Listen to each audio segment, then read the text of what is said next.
Pop and Positivity podcast guest.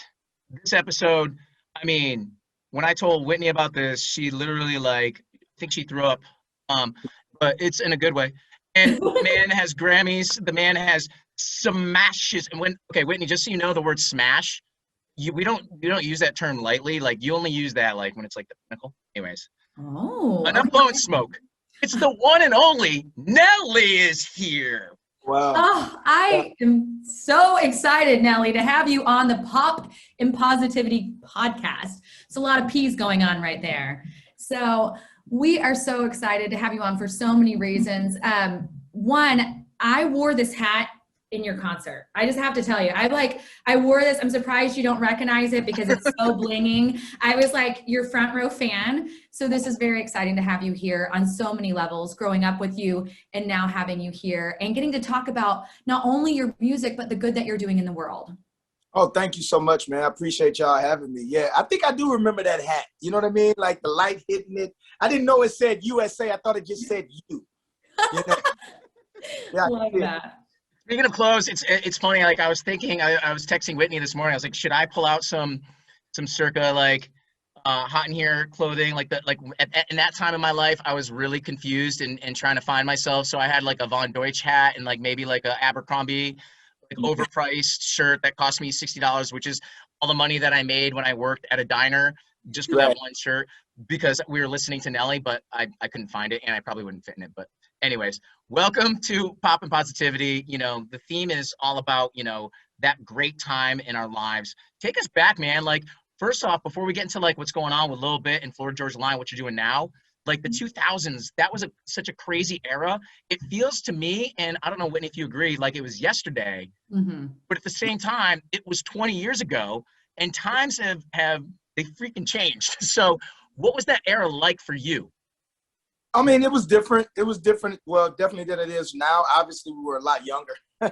You could get up out the bed a lot faster. You didn't need an extra 15 minutes. But I think music, for a lot of people, and a lot of people always say, what's the best genre of music? But what people have to realize is that music means the most when you're growing up. Like, it means the most to you, usually when you're in high school or when you're in college, because it's like the soundtrack, the special moments. Because as you get older, music is a luxury when you get older, and it's a necessity when you're growing up because, you have to have it. You have to go to the concert when you're younger. You out with your friends and this is your theme song. This is your soundtrack. And it just captured those moments. Maybe when you graduated at your graduation party, this is what you guys celebrated to. And then you get older and you have bills. And then it's like, well, I know Nelly is coming in town, but it's either him or the light bill. And, so I think it's a little different. So we always treasure those moments back in those times where, we were able to associate the music with something that we feel was a transitional moment in our lives. So with that being said, I mean, yeah, Country Grammar and a lot of people probably such as yourself, when that was out, you probably were, had no bills and no worries. No bills, no worries. Blaring you in my Cavalier with the windows down. I mean, living off of mom and dad's free food and everything, and it was just awesome.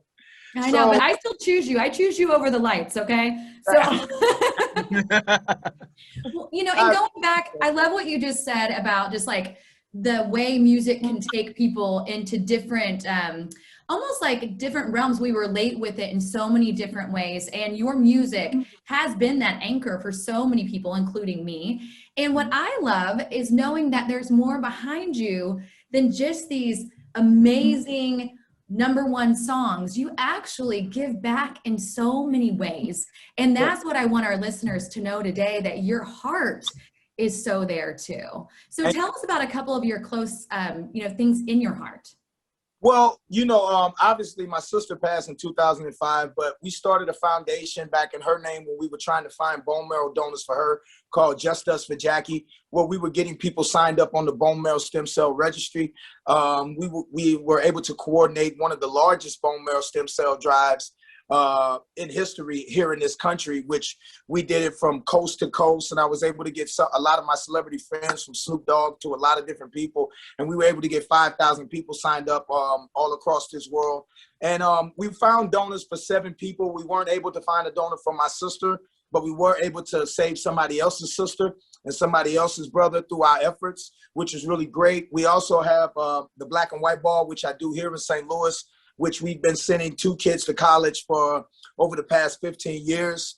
So it's 2 kids per year. We weren't able to do it in the past couple years, obviously, because COVID and things like that. Make-A-Wish is one of our biggest contributors, which we contribute to as well. The cancer division in a lot of our children's hospitals, we visit and we encourage. And I think, when you grow up as one of those kids where you sometimes feel like nobody cares, you also, when you're able to be somebody such as Nelly, you want to make sure that you put that message out and let a lot of people know. Also working with a project called the Teen Project, which houses sex trafficked teens. We try to do as much as we can, but we can always do more. So, I think it's one of those things where, it's a must. It's something that you have to do. I feel that you have to do because I grew up with not having as much as I would like. And, I grew up as one of those kids that needed inspiration. I need to know, because this is amazing. This is what this podcast is all about. Where did this kind of inspiration to be so positive and give back come from? Because it's an interesting question. A lot of people have different reasons and different answers. I know you mentioned your sister, but it seems like this has always been in Nelly. Well, yeah, I think, you always want to help people. Like I said, again, I think the way that you grow up sometimes, I grew up in a situation where I didn't always have, and I could have always used a little inspiration to keep going. And I always think to myself that there's somebody that'll love to trade places with you. I always think that no matter how bad it gets for myself, I always say, you know what, it's bad, but it's somebody out there who has it worse. It's somebody out there that will trade places with you in a heartbeat, no matter what you're dealing with. If you only got one arm, it's somebody with no arms that'll trade places with you. If you got one leg, it's somebody with no legs that'll love to trade places with you. So, I always try to think in that method and always try to be an inspiration somewhere to if you could cheer somebody up for a day, what the hell, it may be worth it. So I have a serious question. Yeah. What does it take to be number one? Whitney's trying to be a singer in her career all of a sudden.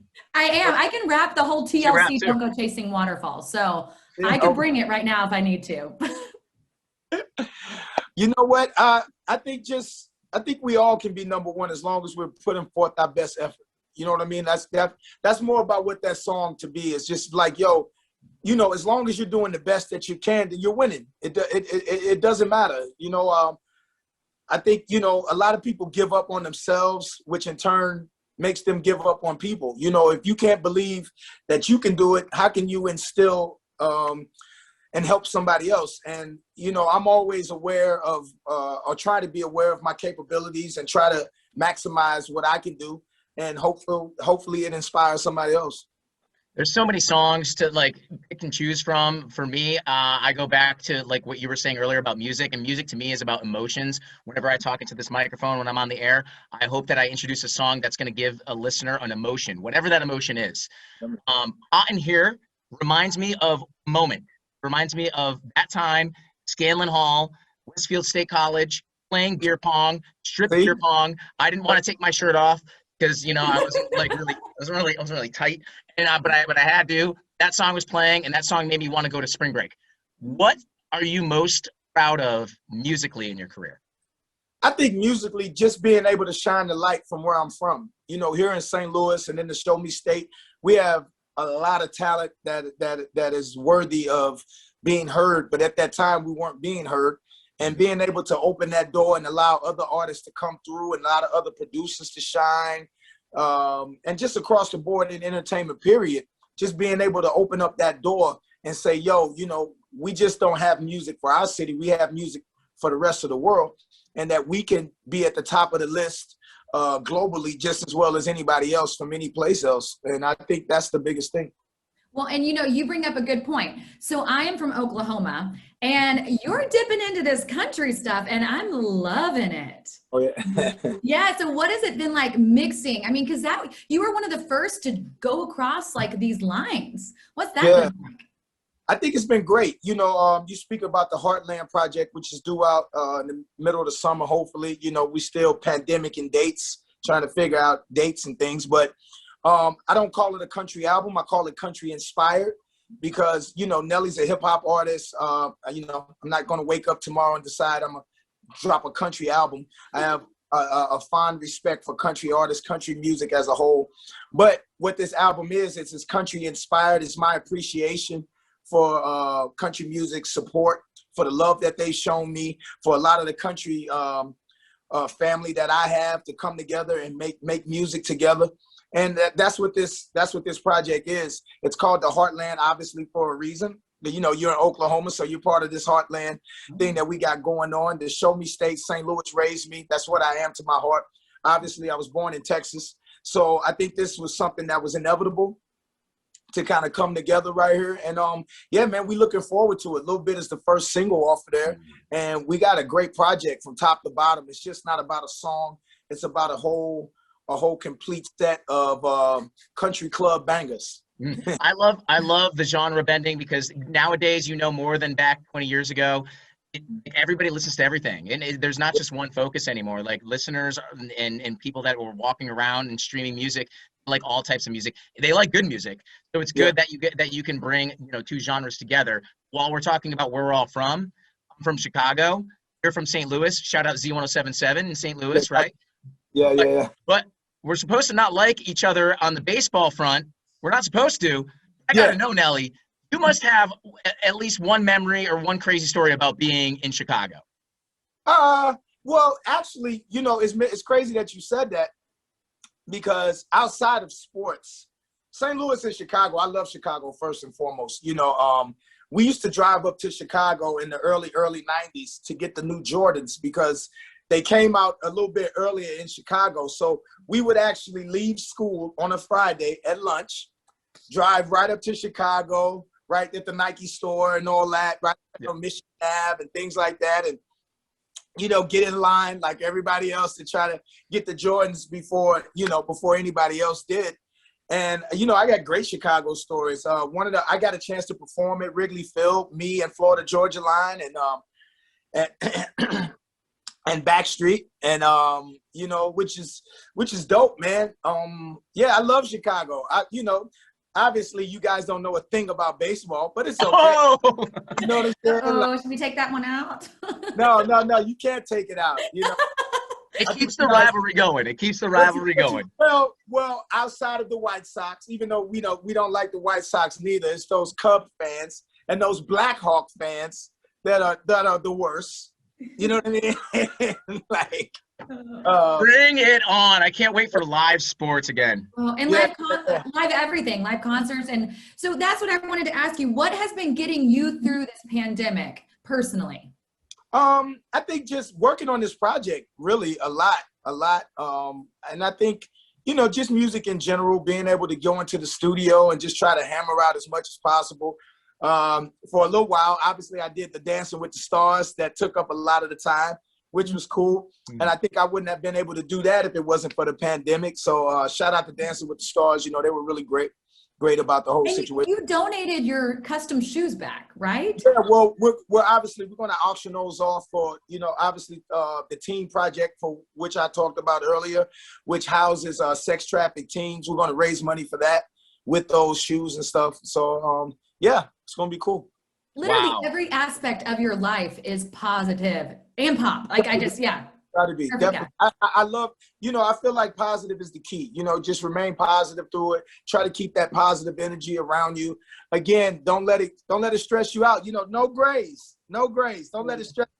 You know what I'm saying? I won't even show you mine. I just got a fresh dye. Nelly, now you're showing off. I know you're from the show off state. Now you're just showing off. Hey, listen, I could talk to you, and I know Whitney is agreeing for another hour, and you're a busy man. You got a lot of these interviews lined up, but I just want to say seriously, thank you for the time. I know you're busy. Thank you, guys. Before we let you go, we always ask the same question at the end of our podcast, which is, what do you want the Nelly legacy to be? Just fearless You know what I mean? Like in a sense of, you know, I enjoy making music across all genres. Was not afraid to try music, not afraid to give back. And you know, just fearless across the board. I think if you get that opportunity to be it, I think everything else will kind of fall underneath it, man. And yeah, just thankful. Definitely. Wow. Nelly, thank you for the time. Appreciate it. Stay positive. If you need me to get you in the front of the line at the Jordan store, let me know. All right. I think you're probably good, but let me know. I got his number now. You know what I mean? Okay. Thanks. Showing up. Thank you Nelly, so much. thank you so much. That was awesome.